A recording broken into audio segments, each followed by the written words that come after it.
Bismillahirrahmanirrahim. Assalamualaikum warahmatullahi wabarakatuh. Perkenalkan, nama saya Yuyun Rahmawati dari kelas A semester 6 Manajemen Pendidikan Fakultas Ilmu Pendidikan Universitas Negeri Gorontalo. Pada kesempatan kali ini saya akan menjelaskan mengenai fungsi-fungsi proses manajemen pendidikan, di mana ada 6 fungsi diantaranya, yaitu planning, organizing, staffing, directing, coordinating, dan controlling.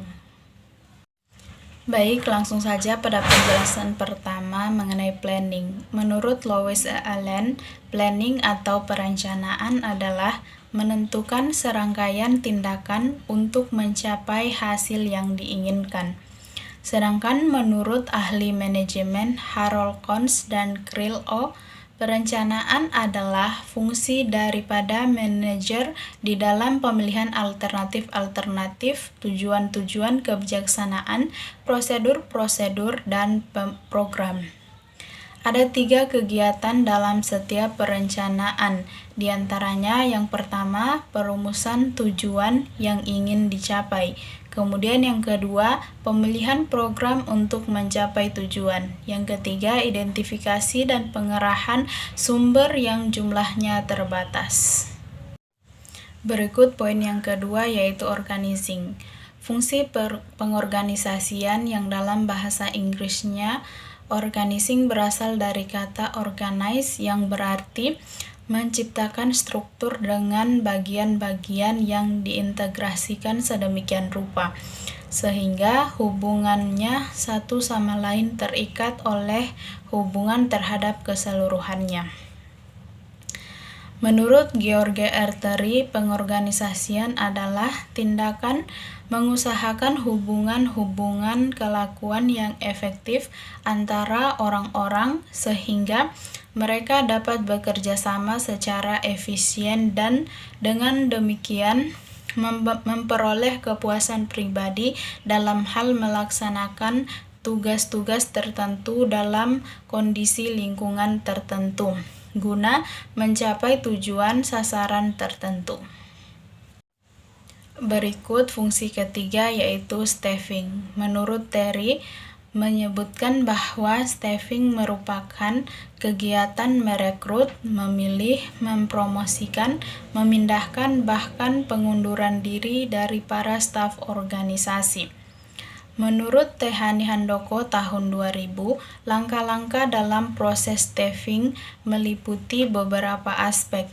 Di antaranya yaitu yang pertama, perencanaan sumber daya manusia, kemudian penarikan tenaga kerja, ketiga, penyeleksian tenaga kerja, kemudian pengenalan dan orientasi organisasi, selanjutnya latihan dan pengembangan karyawan, berikutnya penilaian pelaksanaan dan kerja karyawan, pemberian balas jasa dan penghargaan. Selanjutnya fungsi keempat, directing. Menurut Siswanto tahun 2005, directing atau pengarahan adalah suatu kegiatan yang berhubungan dengan pemberian perintah atas sasaran. Apabila berbicara tentang pengarahan, maka akan sama dengan actuating atau motivating dari tahun 1961. Artinya, pengarahan dapat dimaknai sebagai motivasi atau memberikan motivasi dengan memimpin serta pengambilan keputusan. Bentuk pengarahan ada 3, yaitu memimpin, memotivasi, dan komunikasi. Fungsi yang kelima yaitu coordinating.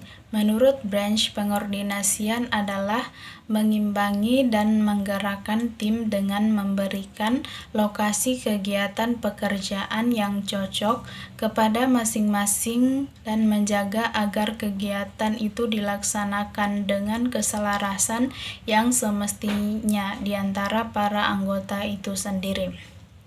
Beberapa alasan mengapa pengordinasian sangat penting, yaitu untuk mencegah terjadinya kekacauan, percekcokan, dan kekembaran atau kekosongan pekerjaan. agar orang-orang dan pekerjaannya diselaraskan dan serta diarahkan untuk pencapaian tujuan perusahaan, agar sarana dan prasarana dimanfaatkan untuk mencapai tujuan, supaya semua unsur manajemen dan pekerjaan masing-masing individu karyawan harus membantu tercapainya tujuan organisasi.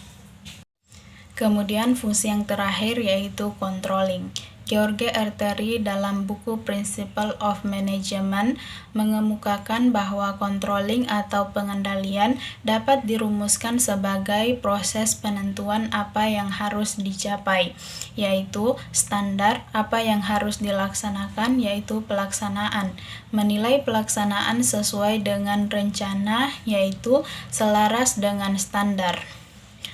Pengendalian ini berkaitan erat dengan fungsi perencanaan. Yang kedua, fungsi ini merupakan hal yang saling mengisi karena yang pertama, pengendalian harus terlebih dahulu direncanakan. Kemudian, pengendalian baru dapat dilakukan jika ada rencana. Selanjutnya, pelaksanaan rencana akan baik jika dikendalikan dilakukan dengan baik. Kemudian, tujuan baru dapat diketahui tercapai dengan baik atau tidak setelah pengendalian atau penilaian dilakukan.